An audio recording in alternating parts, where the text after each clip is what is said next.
Bonjour et merci de nous retrouver pour Un cœur qui écoute, votre rendez-vous hebdomadaire de spiritualité.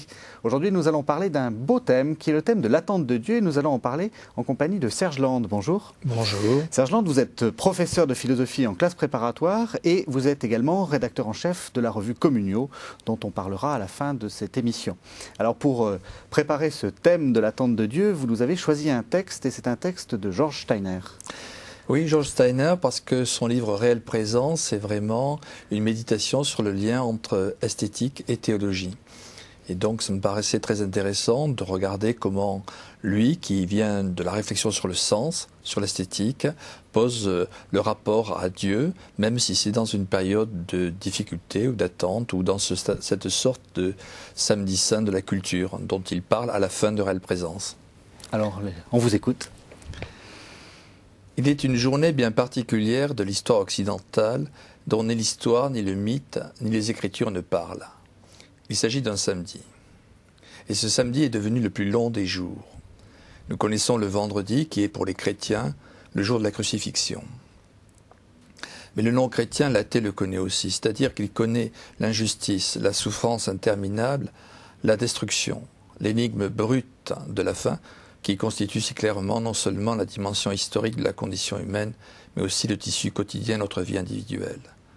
Nous connaissons de manière inéluctable la douleur, l'échec de l'amour, la solitude qui constitue les fondements de notre histoire et de notre destin individuel. Nous connaissons aussi le dimanche. Pour le chrétien, ce jour signifie une suggestion à la fois assurée et précaire, à la fois évidente et dépassant la compréhension, de la résurrection, d'une justice et d'un amour qui ont vaincu la mort. Si nous ne sommes pas chrétiens ou croyants, nous connaissons ce dimanche de manière analogue. Nous le concevons comme étant le jour de la libération de l'inhumanité et de la servitude. Nous cherchons une délivrance, qu'elle soit thérapeutique ou politique, qu'elle soit sociale ou messianique. L'élément essentiel de ce dimanche, c'est l'espoir. Il n'est pas de mot moins susceptible de déconstruction. Mais notre époque est celle du long samedi. Entre la souffrance, la solitude, l'inexprimable destruction d'une part et le rêve de libération, de renaissance de l'autre, devant la torture d'un enfant, de la mort de l'amour que représente le vendredi, même les plus grandes formes d'art et de poésie sont presque sans ressources. Dans l'utopie du dimanche, l'esthétique, je présume, n'aura plus de raison d'être. Les appréhensions et les figurations qui sont en jeu dans l'imagination métaphysique, dans le poème, dans la composition musicale, qui parlent de la douleur et de l'espoir, de la chair qui a le goût de la cendre et de l'esprit qui a la saveur du feu, sont toujours œuvres du samedi. Elles ont surgi d'une immensité de l'attente qui caractérise l'homme. Sans elle, comment pourrions-nous patienter? Ce sont les derniers mots. C'est magnifique. Très beau texte. C'est un très beau texte. Alors, qui oppose donc un vendredi de la souffrance, un dimanche de la résurrection, de la vision de Dieu, et qui dit, mais finalement, il ne nous reste que le samedi. Il ne reste que le samedi pour le rapport entre culture et théologie. Oui. Il y a ce mystère, au fond, Steiner ne parle pas de mystère, mais je le lis moi comme un mystère, ce mystère d'une sorte d'écart très fort entre le meilleur de la culture et la théologie ou le sens de Dieu à l'époque contemporaine. L'art ne parle pas de Dieu, c'est ça? Il en parle, mais il en parle trop souvent sous la forme d'un absent, d'une question, d'une présence obsédante, de cette interrogation métaphysique qui malgré tout est présente chez Beckett, dans Fin de partie ou dans des tas d'autres œuvres. Steiner commente longuement l'aspect théologique d'œuvres aussi différentes que Kafka, Beckett ou Paul Celan. Donc c'est une sorte de souffrance interne à la culture qui fait que le rapport à Dieu est devenu plus particulièrement difficile. Mais il est très significatif que Steiner se place dans la perspective d'une attente, d'un surcroît, d'une attente d'un renouvellement, d'une résurrection, alors même qu'il constate que la période présente, le moment exactement où nous nous trouvons, semble être sous le signe du silence, de ce samedi saint, où quelque chose de l'ordre d'une épreuve extrême semble infligée au rapport entre théologie et culture, entre esthétique et culture. Parce qu'au fond, ce qu'il croit, ce qu'il pense, c'est que l'esthétique est, en dernière analyse, une question de théologie.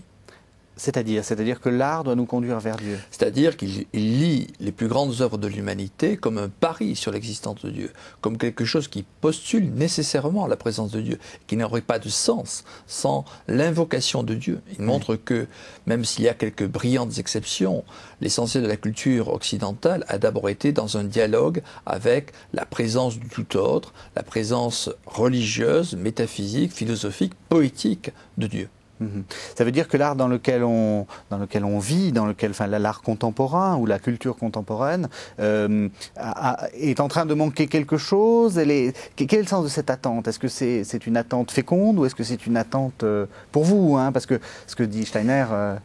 Steiner le vit comme une attente difficile, une souffrance, quelque chose de l'ordre d'interrogation. Il y a même des accents tragiques. Moi, je retiens surtout de sa démonstration que c'est une invitation pour nous, croyants, à nous situer dans l'espoir d'une résurrection, d'un rapport plus fécond, plus réglé, plus puissant entre esthétique et théologie, entre esthétique et spiritualité. Et je crois que c'est possible, même si je ne sais pas sous quelle forme, avec quelle figure cela va se réaliser. C'est pour ça que je parlerai volontiers d'une attente qui est bel et bien quand même attente de Dieu, même si au départ elle est placée présentement sous le signe d'une sorte de lacune, en tout cas d'extrême difficulté. Ouais. Et parce qu'on a justement l'impression, quand on écoute les discours des artistes, et en même temps, quand on écoute les gens qui honnêtement vont dans les musées, et que finalement l'art contemporain, ça vaut pas grand-chose, ça parle pas de Dieu. Vous dites, il faut attendre quelque chose de l'art. Il faut, vous voyez, par exemple sur KTO, on montre beaucoup d'images anciennes, on montre du Rembrandt, on fait écouter du Bach, des choses, donc de la musique plutôt ancienne. C'est vrai qu'on a du mal avec ce qui est actuel, avec des choses. Qu'est-ce qu'il faut dire à tous ceux qui disent de toute façon je ne comprends pas cet art-là? Le point de Steiner, le problème qu'il soulève n'est pas tellement de juger les œuvres contemporaines, c'est plutôt de remarquer qu'une lacune décisive, même dans les plus grandes œuvres actuelles, est dans cette absence, ce silence de Dieu, ce silence sur Dieu, alors que lui pose qu'il faudrait revenir, recentrer le débat sur quelque chose qui serait la réception de cette altérité radicale. Il ne s'intéresse pas forcément beaucoup à certaines des figures qui, pour lui comme pour d'autres, ne sont pas les plus importantes et ne touchent pas beaucoup nos contemporains.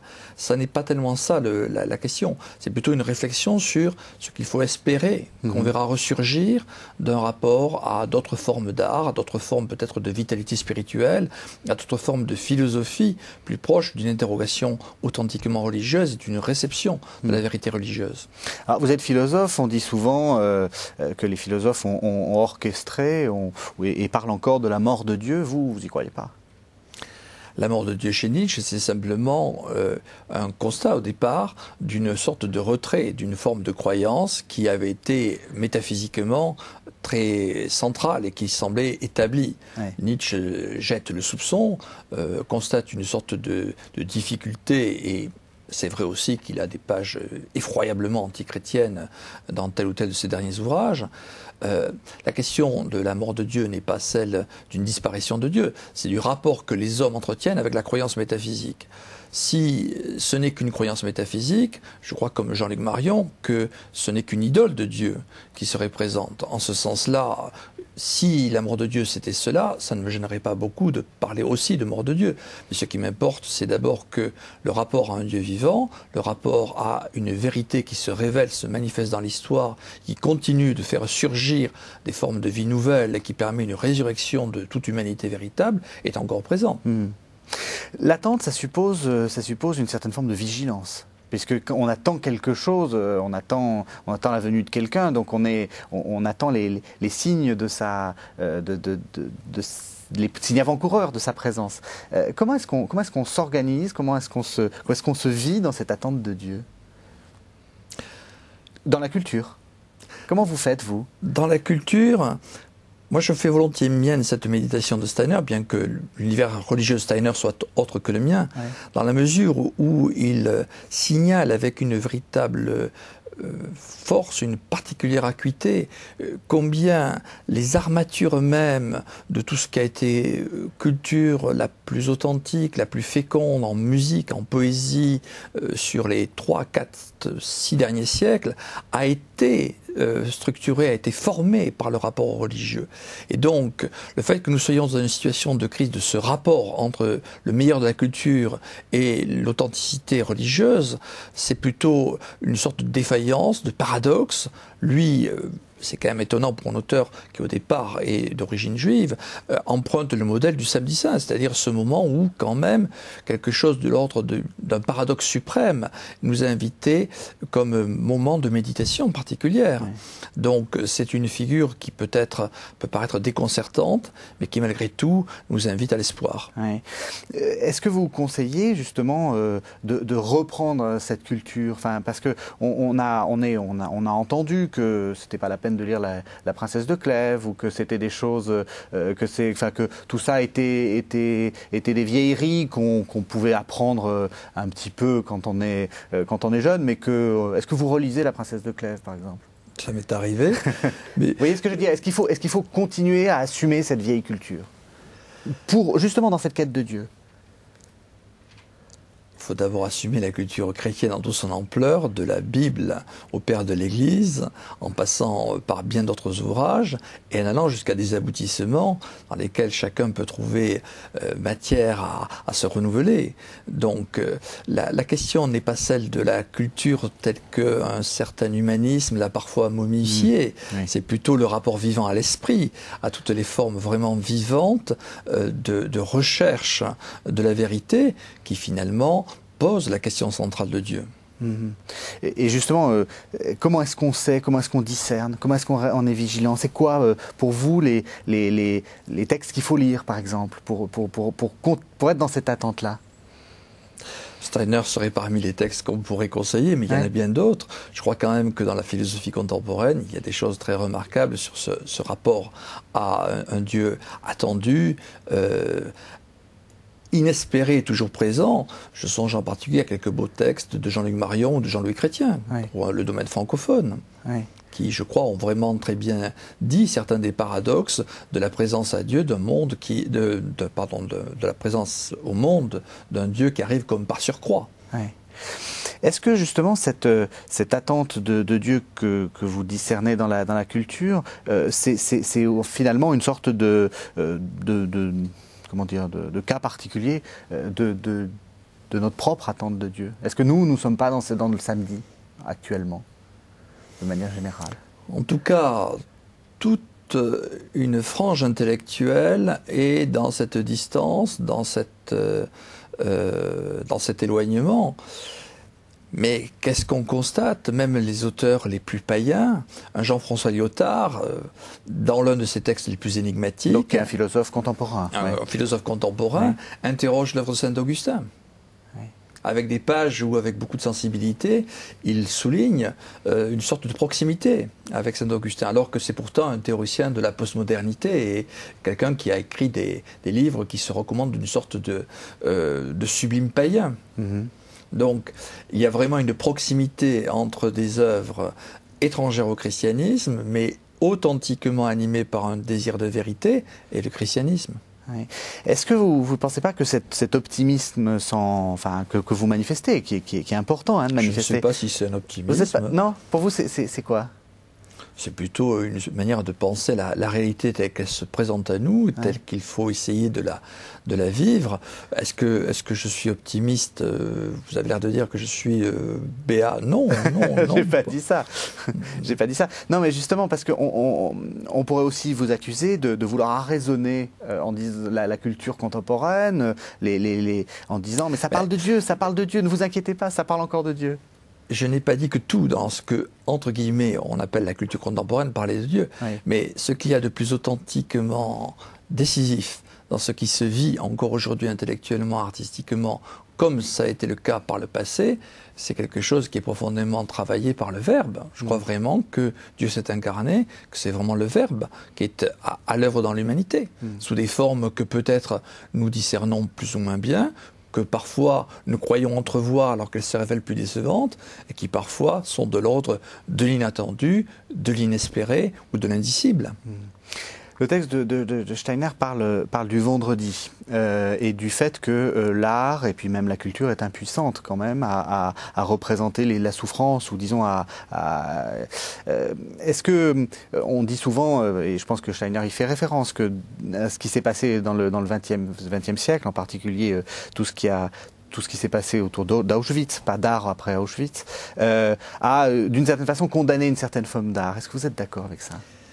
Je pense comme Steiner qu'il faut dépasser cela. Ouais. C'est-à-dire que c'est vraiment une question qui a été centrale pour lui. C'est le point de départ d'un de ses premiers livres, dans le Château de Barbe Bleue. C'est tout à fait central dans sa réflexion sur les grands mythes de la culture, sur le sommet d'injustice qu'est dès le départ, par exemple, la figure d'Antigone, qui l'a beaucoup préoccupé. Mais il faut aller au-delà, il faut peut-être penser comment nous arrivons à surmonter même l'horreur, même les figures, non pas simplement de l'horrible, mais de l'immonde. Et comment on fait? Je crois que cette attente est quand même une attente lucide, oui, malgré l'extraordinaire somme de négativité, de souffrance, de haine que nous avons pu connaître, mais que peut-être nous pouvons encore connaître. Oui. Est-ce que, justement, après être parti sur le vendredi, je parle sur le dimanche, comment vous imaginez l'art qui va venir, ou la culture qui va venir, ou qu'est-ce qu'on attend en fait? Je ne l'imagine pas, oui, mais j'espère que d'autres figures de la gloire seront présentes. Oui. D'autres figures de la présence de Dieu manifestant une gloire rayonnante se rendront visibles. Quelles seront-elles? Alors, je ne le sais pas. Vous n'avez pas de... Je ne suis pas prophète, Oui. je n'ai pas de vision de l'avenir, j'ai un espoir. Justement, cet espoir, je pense que c'est pour ça que je vous ai invité, c'est aussi une manière de se réconcilier avec, de réconcilier les chrétiens avec leur culture, parce que j'ai l'impression que beaucoup se disent vivent dans un passé idéalisé, en se disant c'était mieux avant, la situation actuelle ne me convient pas, je reconnais rien de chrétien dans ce monde. Est-ce que c'est vrai ça? Non, il y a des choses chrétiennes à l'œuvre dans ce monde. Même s'il est vrai qu'il y a aussi des tensions formidables, des détestations, ça se produit, une immense distance, une immense indifférence.